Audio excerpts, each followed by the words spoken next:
Talaflava o talafong malisi ufonga le lau mo le nei tae au, se fulu whao no ve malua whelua lima. Ua whailoa le wha amasinonga whaito malo le mai ai o le toi whaitonga le balota mo le Māori Ward i Porirua. Ua toi wha amautu i nai le filifili ngol tama i tai whaipule o Kaili We Happy. Na toi wha alea ngā i nai ni balota wha apitoa se lua ia sa wha o ngā mua. E iwa se lau tolu whale au wha ingo balota na maua e Kaili We Happy, iwa se lau lua lima mo Cheste Huia, tolu se lau se fuluiva mo Raniera Albert, malilua se lau malevalu balota na maua ina e Rawinia Rimene. Ua whautoina tangata New Zealand o sauni ni whai ngā malanga i whafu i le tau mawhanawhana ina ia siaki tusi fo lau po o aso e mai ai leo ngā o nei mai ai le masina nei leo ngā tusi fo lau ta i se fulu tau sanga le umi. O le masino no vema le tau sanga i lua se fulu lima na toi amata i le se fulu tau sanga leo ngā le tusi fo lau New Zealand ma ua maua i wha maumaunga i le vao le taimile nei o atu le aso tolu tasi o te sema e tu sama le lua se fulu no afe wha se lau lua se fulu leo wha ingo tusi fo lau le amae ai o lato wau ngā, ai o le isi lua se lau lima sifulu afe, o le amae ale au ngā i le afa mo le tau sanga i lua afe lua ono, o le tele lawa o talo sanga i wha ngā yoi tutono aso whai ngā luenga i se fulu, peitai, e tatau i tangata malanga na tu ua vanua i vai aso e wha, po le lua se fulu aso whai ngā luenga, ina ia tau mamao mani wha afi tauli, pe ona wha alia Adrian Jarvis, o le matanga luenga o mata upole loto i whale, o le vai aso taluai e iwa tasi tesi maltasi pasene o talo sanga, sa talia i tutono aso whai ngā luenga se fulu peitai, o lo la tau fautua ina pele atunu o, e le lei lava le whao vai aso, le umi e tatau na whao o tuai talo sanga, moni tusi fo lau fōu. Na tautino le komisino leo Richard Chambers sale iano ilana ngayo ingana whaia ina ua tauwhi o ia ona o le sawa lana taawale i le vai aso talwai. Sa whaisa saunanga le komisina le whaau ungo ni leo fōu i Porirua i le aso tofi lena ia whaailoa i leo fōu sa mawala na sala ona o le sawa lana taawale na alu i le se lau se fululua kilomita le i tō la na saunua Chambers e ilato ona poto ai o se me pito silo na whaavale valea lea na ia whaia a o ia o se komesina. Na whaalia i sa ripoti na whaalauloina le vai asonei al pulenga whaatuma oti e iloina tu maa ngā leo. Leonga o ngā telo ni a mionga mga yo inga le tala whea ngai mai le whaatumutumunga le matanga alwenga e au fia i le sa avia ma komesina Andrew Costa i le tōlanga Natalia tua i tua inga o a mionga mātanga a se tasi na avia masui komesina o leo Chivon Max Kemming. Na sauna o Chambers i leo fōu ina ia o mai ni ala tau mea se e whaia.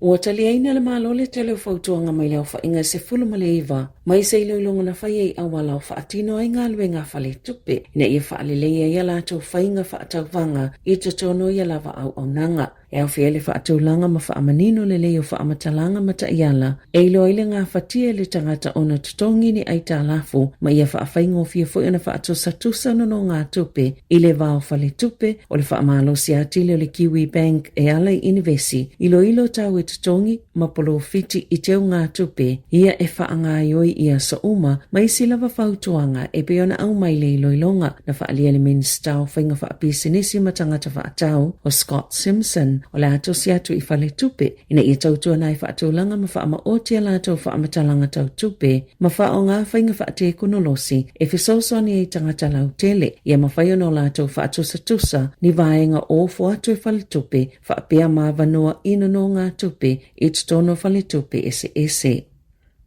Ua pasielo na whaitaunga whaatolo le pili o le Regulatory Standard Bill ale Act ina ua mali lia whaatasi le National mali New Zealand First la te langolangoina o se vaenga o le mali lia ngai la lato whainga malo so whaatasi. E silia maleiva valu pasene o fina ngalo whaalia i le pili sa te e malo si iai. O le atu la fono, o le afa atu langaini a iainga, mo le whaingo ni tu la fono, leo le a le wha amalo si i le wha amasinonga, peitai, a whai e se vaenga o se tu la fono, e solia ai ia a iainga, e au le au fautu la fono po whaipule, o na o la tau wha amatala le mafua anga, o le mau le au whaitau wha ia mata upo, o a iainga nei, e mawhaiona manu iai wha la potonga te tele, ai whaatuai ma tele ai tupe alu, ma taunga tai le whaungoto la fono, na sauno le so upo le vanga whaupwhai le leipa, mo wha amasinonga, Duncan Webb, o le ato i talepe le leipa le ato la fono i tutono aso e se lau, pe a manu malo mai le isi whainga palota, o lo manei.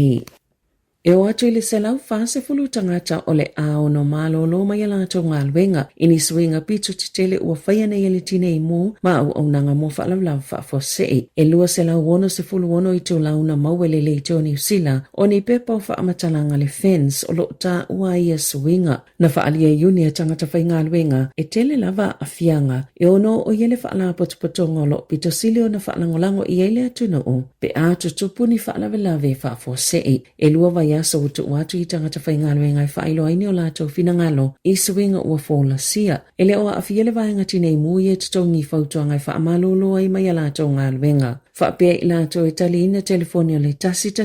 peitai na o lātou whaalia o la o lātou le to e maua le langolango a tangata i o lo whaalangolango i ai tangata lau tele. O lo whautua ina i lea suinga tele, le tū maupeo au aunanga tinei mui tū malo is fulfitu peitai, o lea esele au walai whaatulanga i le whainga o la lātou ngā luenga, e tusama le awhi walu se lau le au tinei mua tutongi, se fululu awhi i lātou e ofo ina fua la lātou fisosoani po volunteers. Ma le au whainga luenga langolango e awhi lua se lau, na whailoe le toni usile le asolulu, se whina ua le fen se whaatatau i tutongi, mani tangata stotolo yeito mai whaapito o lo taita ila ngā luenga, o e ngā lulu e whaapitoa le tape ina ni mūti tele mai lunga i le ea.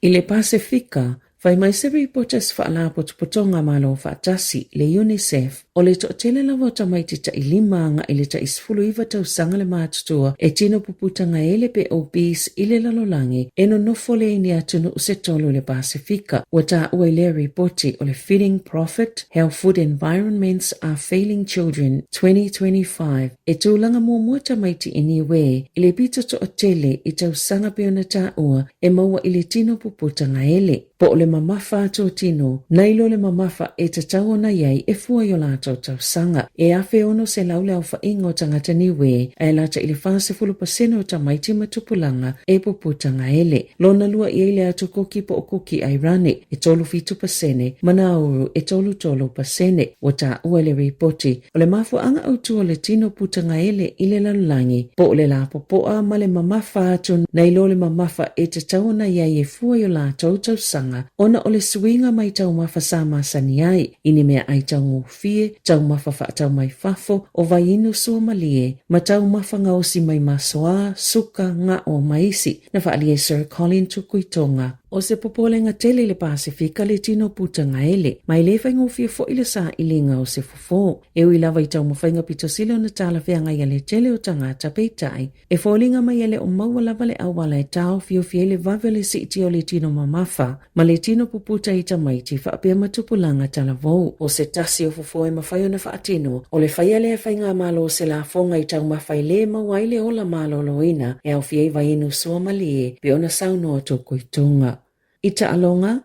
na maanu malo le manu Samoa i le Ta'alonga ma Namibia, sa i le sona avanoa muli mo le ipol langi. A maanu malo le Ta'alonga ma Belgium i le asolulo le vai asofou, o na mautinoa i le o lona o fiato. I le taamilisango le ipo lalangi Australia i le luafilua fitu. E luas fulono aina malo ai Samoa i a Namibia i le vaveao na leila i le Ta'alonga i Dubai. Watu langa momu ai Samoa le taamilisanga i ai se fulu. Lona lua i ai Belgium i le ifaya ina foi i ai e iwa ina ua manu malo i a Brazil ma Namibia. O manu malo le au kilikiti ali i New Zealand le Ta'alonga whaai o le T20, po le tailua se fulu ova i le awa West Indies, i le poana po i Dunedin, o siampine le Black Caps i le taamilisanga e tolu manu malo i le tasi a West Indies. E 5 Ta'alonga peitai o le Ta'alonga lona whana whaaleau ngaina ona o le timu.